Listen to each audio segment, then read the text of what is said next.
The National Broadcasting Company presents Joel McCrea in Tales of the Texas Rangers.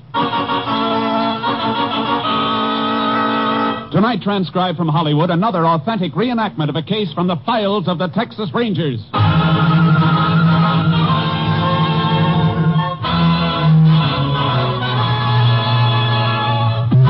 Tales of the Texas Rangers, starring Joel McCrea as Ranger Jayce Pearson.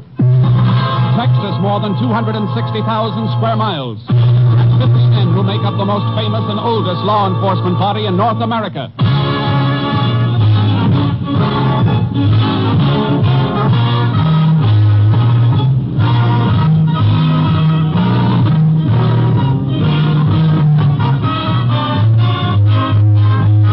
Now, from the files of the Texas Rangers come these stories based on fact. Only names, dates, and places are fictitious for obvious reasons. The events themselves are a matter of record.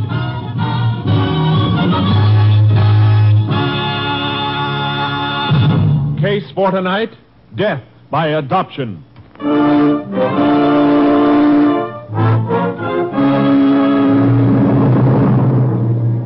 It is 9:45 p.m. on a Saturday night, September 1937.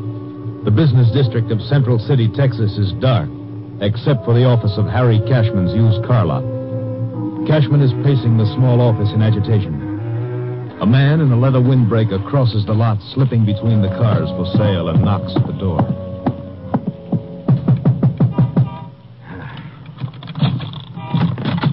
Well, howdy, Mr. Cashman.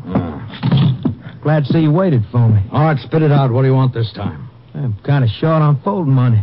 Thought you might be a pal and help me out again. You know what this is, don't you, Stryker? The Lord called it a shakedown. I gave you $100 2 weeks ago and another $100 the month before. So I need more. Well, you're not getting more, not from me. Well, that's too bad. I'm sorry you feel that way, Mr. Cashman. I kind of thought you were a nice guy. Kind of guy I'd like to see raise my baby. Long as I can't raise her myself. Now, you leave the baby out of this. Now, you can't expect me to forget about her, Mr. Cashman. After all, she's my own flesh and blood. She belongs to me and my wife, legally, by adoption. Yeah, but you keep forgetting one important thing. I never signed no papers letting you adopt her. Your wife said you were dead. She thought I was dead. But my being here proves I ain't. And if we ever have to take this into court, Mr. Cashman, I'm Baby Ann's natural father. I got my rights, you know. All right, how much? Reckon 100 will see me through again. I'll give you 500.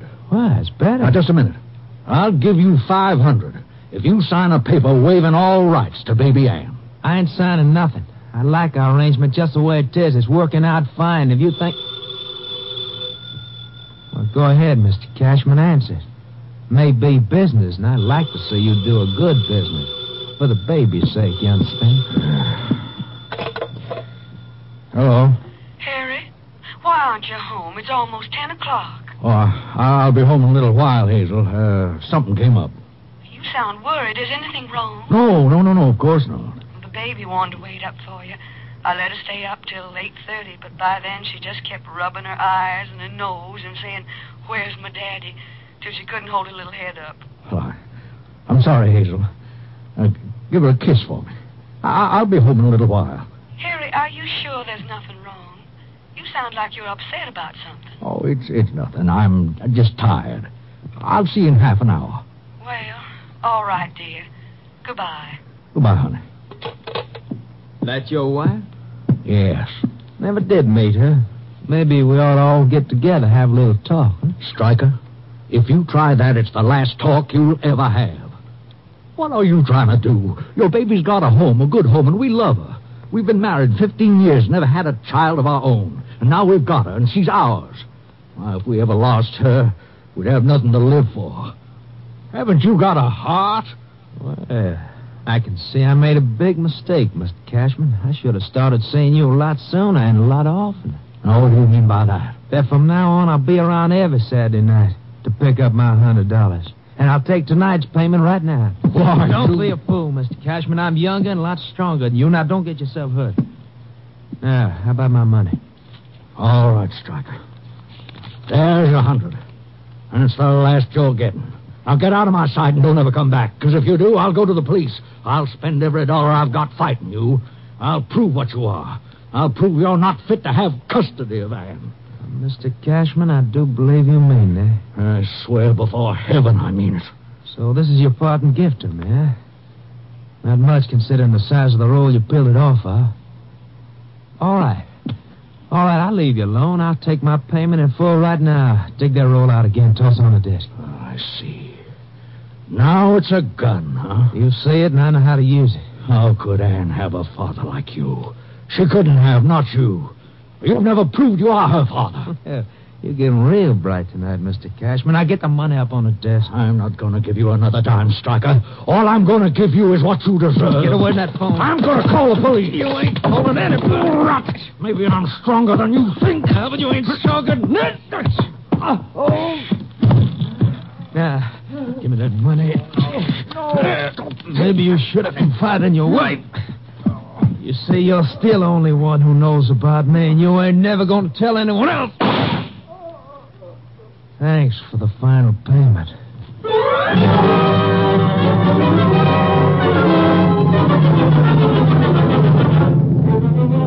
At 11 o'clock, after 3 more calls to her husband's used car lot, Hazel Cashman was disturbed by the busy signal and her husband's failure to come home. A phone company check showed the line was not in use. Hazel Cashman called the police.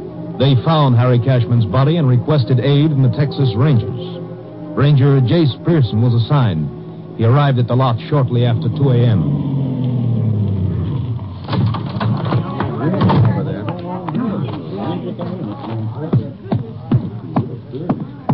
I'm afraid that's all the information I can give you, man. Howdy, Ranger. You must be Jace Pearson. That's right. You in charge here? Yeah. Dan Simmons, chief of police. Fellas, I'll talk to you later. All right. I see you've already lifted some fingerprints. Huh? How'd you know? Oh, dusting powder on the glass top here? Yeah, crew just left. Prints aren't going to be much good, though, I'm afraid. Too many people coming in and out of a place like this, signing papers on that desk. What's that over there, Chief? What? Oh, that yellow spot on the carpet? Yeah. I noticed that before. Seems to be a piece of chalk that was stepped on. A few little pieces not quite ground in. I don't see a blackboard or anything around here. Any of the for sale signs on the cars marked with chalk? No, they're all marked with cardboard cutouts. Well, the floor is pretty clean otherwise. Wastepaper basket's empty. Yeah. This place was swept out after the day's business. That chalk got ground into the rug last night after the place was cleaned. Yeah, I can see that now. And the phone hanging off the hook like that when you got here? Uh-huh. Cashman struggled with whoever killed him. Must have been trying to make a call. I don't know, Jace. Body's just where we found it. A good 8 feet from the phone. He might have staggered over there and fell, but the fight started right here by the desk and the phone. Got some reason for being so sure then? The desk was moved a little in the fight, Chief. Look at the carpet. Deep worn spot where the desk usually rested. Carpet's bunched up around the base, showing the desk was pushed, not lifted and moved for any reason. You're right. I can't see that it helps us any, though. Gives us a little picture of the action, that's all. Mm-hmm. I'm going to get some of this yellow chalk in an envelope. You're going to send that to your lab at Austin? That's right. They can analyze it. Maybe come up with something. It's worth a shot. Doesn't seem to be much anything else to help us, though. Robbery motive for murder is usually the toughest one to crack. Did Cashman make a habit of carrying a lot of money? Yeah, had to in this business. People selling cars in a hurry need a fast dollar, and he usually had a couple of thousand on him. All we found in his pocket was 86 cents and change. You finished here? Yeah. I'd like you to put a man to work on that filing cabinet. Get a record of all sales. We've already checked that. Every car Cashman has accounted for. Nothing's been stolen from the lot. I wasn't thinking of a stolen car. I just want a list of recent customers. Oh. Somebody might have bought an automobile he wasn't happy with and come back to get even. Could be, but I'm afraid that's a blind alley, too, Ranger. Cashman gave a mighty good guarantee on everything he sold, and he stood behind it 100%. Just the same, let's check it. I want to examine every reason he might have been killed 100%.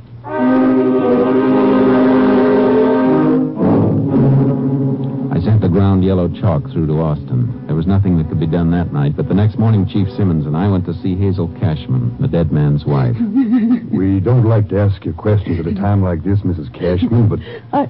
I understand, and I want to help you if I can. Probably isn't much you can tell us, but any little thing might help. Your husband ever have trouble with anybody? No.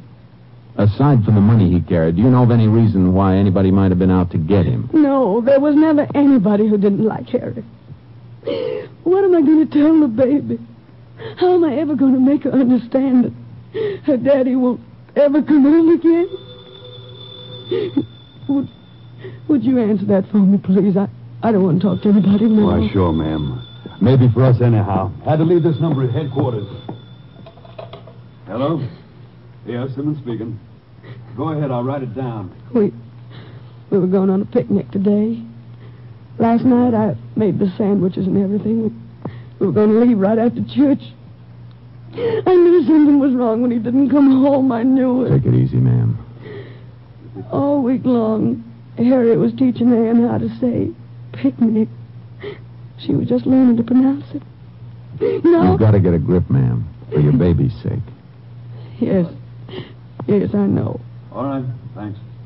We'll be in soon. I better get back to headquarters, Jayce. Unless you have something else to ask Mrs. Cashman. No.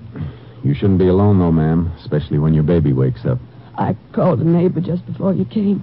She'll be here in a few minutes. That's good. Goodbye, ma'am, and thank you. Goodbye, Mrs. Cashman. Goodbye. Find out who killed my husband. He never hurt anybody. Never. We'll do our best, ma'am. What's the rush back to headquarters, Simmons? One of my boys pulled in a suspect, Jayce. Oh? Fella who worked for Cashman, a cleaning man named Mose Smith. What do they got on him? Well, he cleaned the office last night at about 8:30 and 9 o'clock. Cashman usually closed before then on Saturday nights, but Smith admits Cashman was still there when he cleaned up. Well, he's not trying to hide anything there. No, but there's something else. Mose Smith was on the town last night, threw a big party and threw a lot of money around. Still had a few hundred on him when he was picked up. And my man checked on that, Jayce. Smith is usually dirt poor. I see. He's going to be worth talking to. You can say that again. I'd have told you inside the house, but I didn't want to say anything in front of Mrs. Cashman. That was best. How old is the baby? Just 2 years old, Jayce. Why? You look kind of funny. How old are the Cashmans? Well, I'd say Harry was about 55. Guess Mrs. Cashman must be in her 40s. Oh, I see what you mean. The baby's an adopted child. I thought they were a little bit old to have a child of that age. Yeah, they never had any of their own. A couple of years ago, they took in a poor girl who'd lost her husband. Ann was her child. Cashmans took to the kid right off. Then the mother got sick, and when she knew she was dying, she agreed to let the Cashmans adopt the baby. No kid ever got a better break, believe me. I gathered they were pretty crazy about her. Plenty crazy. Why, if that kid even sneezed, Harry Cashman would be ready to charter a plane and fly at a Mayo clinic. They wrapped their lives around her, just like she was their own. When you feel that way about a kid, it is your own. Loving them is what makes them belong to you. Yeah, you can say that again. Say, any messages from my headquarters in that phone call you took? Oh, Jayce, I forgot. I was too hot about my man picking up Mose Smith. Your lab phoned in a report on that chalk. Any lead? Well, I don't know under the circumstances, but it wasn't an ordinary piece of chalk. Analysis showed that it's a special type that surveyors use for marking. Surveyors, huh? Yeah. Isn't likely that a janitor would be carrying the kind of chalk used by surveyors. Oh, it might have come from any place, Jayce. A customer might have dropped it. It was dropped and stepped on after the office had been cleaned. Maybe our case against Mose Smith isn't going to be as strong as it looks.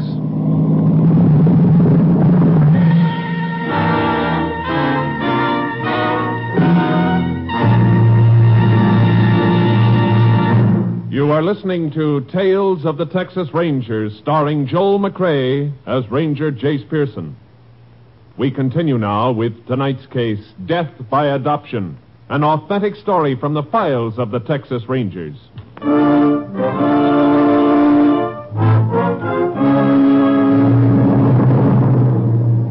At the city jail, Mose Smith was being held in an anteroom. The day was cool, but beads of sweat stood out on his forehead. If he was innocent, he didn't look it. I began to forget about the surveyor's chalk. Come on, Mose. Where were you last night? I was at a party, Mr. Simmons, at my own house. And where were you before the party? I was working for Mr. Harry Cashman at the used car lot. Everybody knows I work there. What time did the party start, Mose? After 10 o'clock, sir. And later we left my house and went a few other places. With you paying all the bills?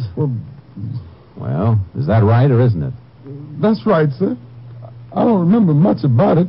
Next thing I knew was this morning, and a policeman woke me up and brought me down here. What time was it when you left the car lot last night? Oh, I worked till almost 9 o'clock, sir. Cleaning up like I always do. Was Mr. Cashman all right when you left the lot? No, sir, he wasn't. Mr. Harry was always mighty nice to me. But somebody called him on the telephone. He didn't say much to whoever it was.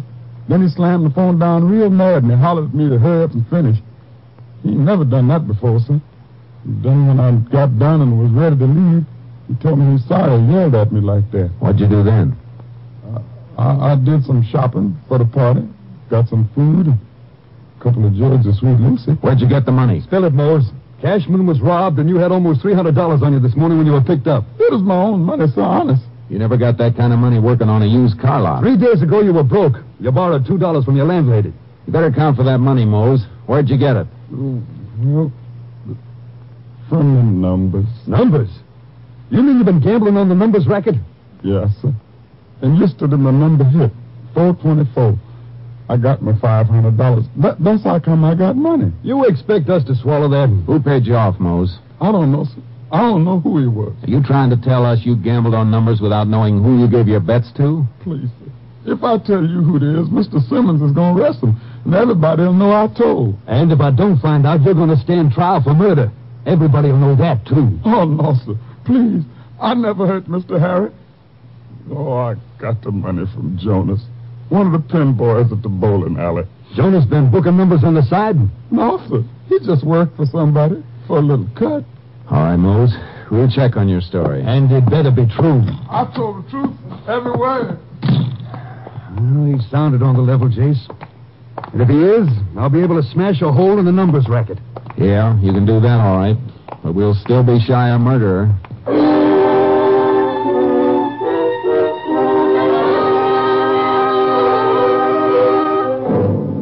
Simmons staked out the bowling alley where Jonas worked as a pin setter. Mose Smith had told the truth, all right. The pin boy confirmed it when he was arrested for possession of slips made out by bettors playing the numbers. We were back to a single clue again, the yellow chalk. We've checked the only surveying crew in the city, Jayce. Every man working on it had an alibi. All surveyors aren't in the city. That killer could have come from any place in the county. No road building projects underway, and only other surveying crew we've been able to trace is the mapping crew down in the Big Bend. Not going to be easy to get to. I'll get to him. Wherever this car won't take me, the horse and the trailer I'm towing will. Huh? You leaving right away? As soon as I can drop you at your headquarters.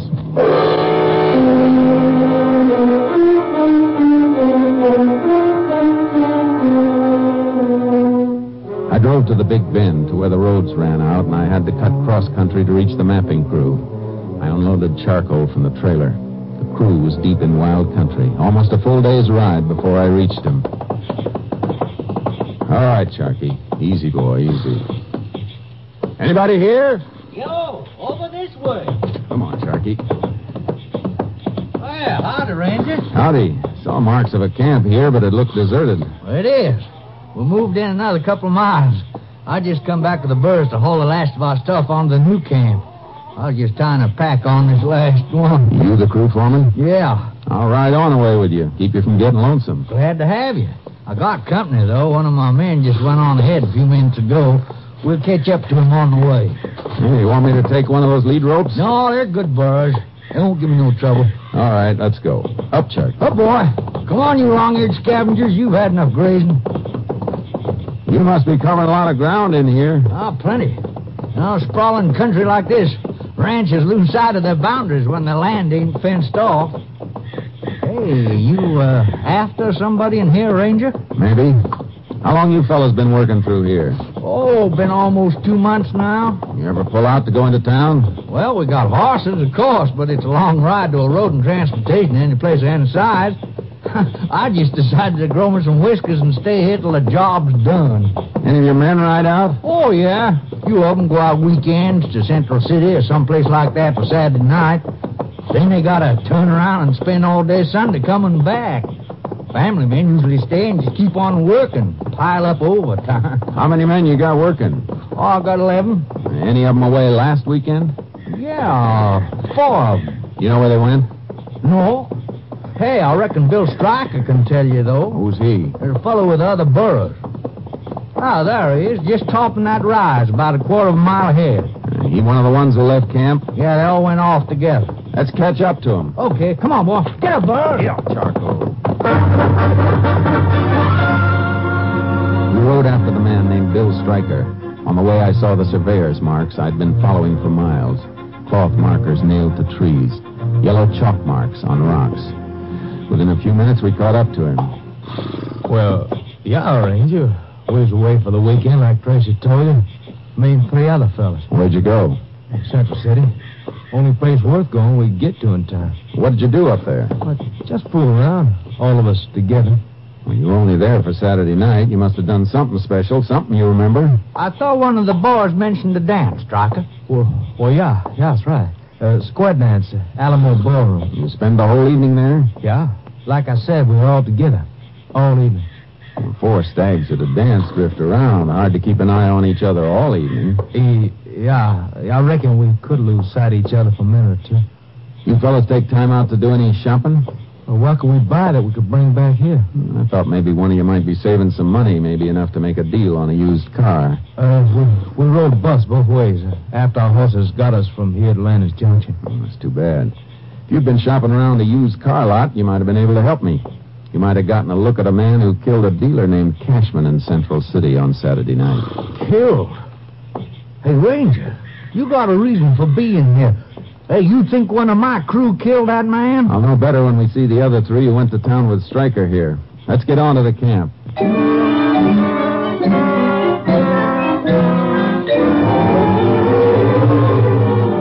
It didn't help. They all told the same story. There were gaps, times during the evening when they drifted away from each other, but they couldn't pin it down to any specific time on the clock. I didn't have anything to take them in on, singly or together. They knew it, and I knew it. I camped with them overnight, then headed back to Central City Police Headquarters. Oh, Jayce, how'd you make out? No good, Chief. We haven't turned up anything new either. Just a chance armed robbery, Jayce. That's what it must have been. My feelings still buck at that, Simmons. Mose told us that Cashman was upset about a phone call. Stayed at the lot long after he should have gone home. There must have been a reason. Like what? Like somebody who wanted to see him, telling him to wait there. Yeah. Mose said the call made Cashman mad. Why'd they wait for somebody he was mad at? Maybe because they had some kind of a club they could use to make him wait, whether he liked it or not. You're still digging for something deeper than an armed robbery motive, then. That's right. Well, nobody's given us anything to back up any other motive. I know, but a man doesn't make a telephone appointment to be robbed and murdered. He makes it for something else. I'm going out to see Mrs. Cashman again.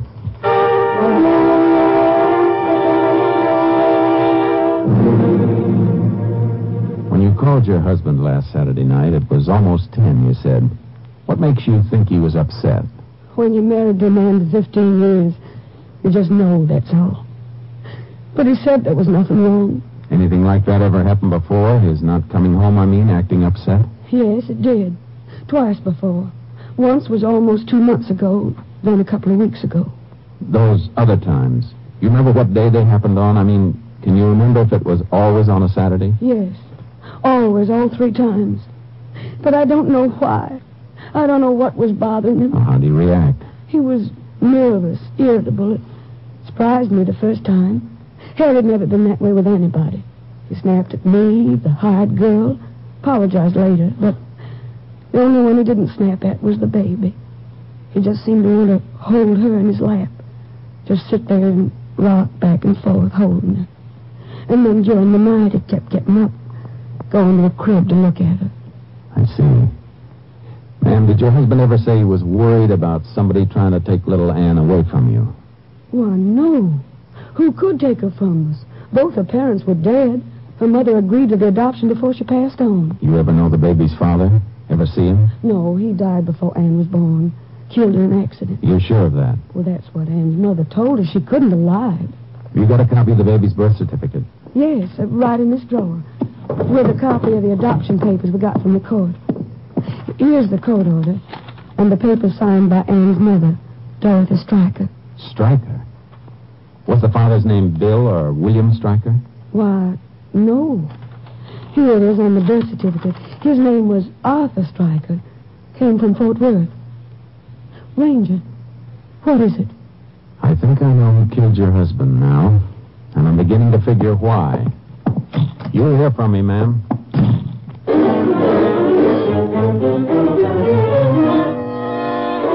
I headed for the Big Bend, making a radio check with KTXA, asking the station to contact the Fort Worth police on possible relationship between Arthur and William Stryker. The answer fit. They'd been brothers. But William Stryker had a criminal record. It was late afternoon when I mounted charcoal for the ride into the surveying camp. I reached it about 3 a.m., dismounted, and slipped into the office tent. Tracy. What the? Shh, quiet. It's me, Pearson. Boy, you scared me. Shh. Oh, why'd you come back? Not all your boys were square dancing at Central City. Where's Stryker sleeping? Oh, Stryker, huh? That's right. Out back, near where the horses are hobbled. We better be careful, Ranger. He's got a gun. Good. A test can give me the final proof I need that it's the same gun that killed Cashman. I'll come with you. If he wakes up before I get to him, you hit the ground and stay there, no matter what happens. Don't worry. I'm a surveyor, not a hero. There, under that tree. Branches in the moon got it all in shadow, though. He's not here. Somebody's trying to get away with one of the horses. Come on. Oh, he must have seen you out in the moonlight crossing to the tent. Get away from that horse, Stryker. You're in the light now. I can see you, too. There's something you won't say. Oh! Ranger, no hit. Drop. Got him. Be careful. Might be a trick. You other men, stay down. Don't move. Oh, it's no trick, Ranger. Oh, he's hit more than once and bad. I don't want to die. Don't let me die. Better get whatever first aid stuff you have. Try and patch him up. You're going to need some work, too. I'll be all right. You men can get up now. Need a couple of you to make a litter. You need it to take him in. Easy, Ranger. I got you. Oh, men will have to make 2 litters. You need one yourself.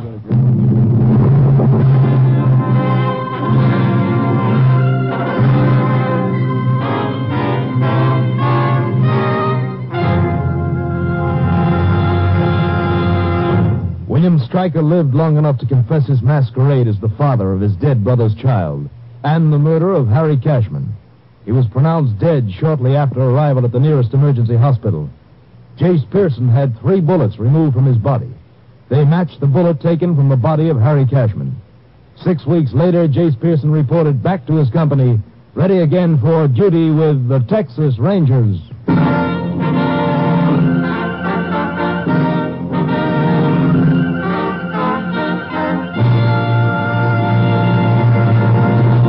And now, here again is the star of our show, Joel McCrea. There's a story about one of the first Texas Ranger captains whose outward appearances seemed to be little more than a boy.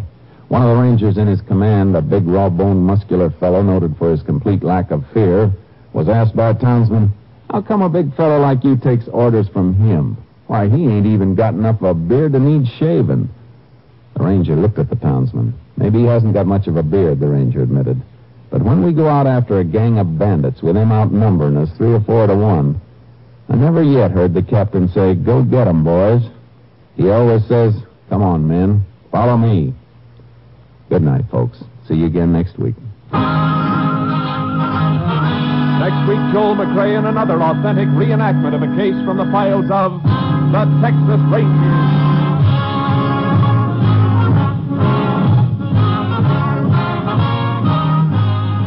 Joel McCrea is currently seen starring in the Universal International Technicolor production Frenchie.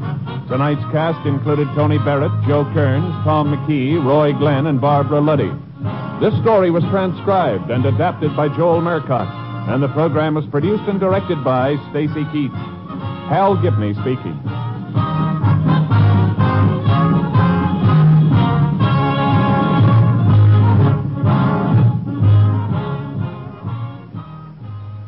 Three chimes mean good times on NBC. Coming up next on NBC, it's genial accordion-playing master of ceremonies, Phil Baker, back at his old Sunday night stand asking America's favorite question. What's that? Why, the $64 question, of course.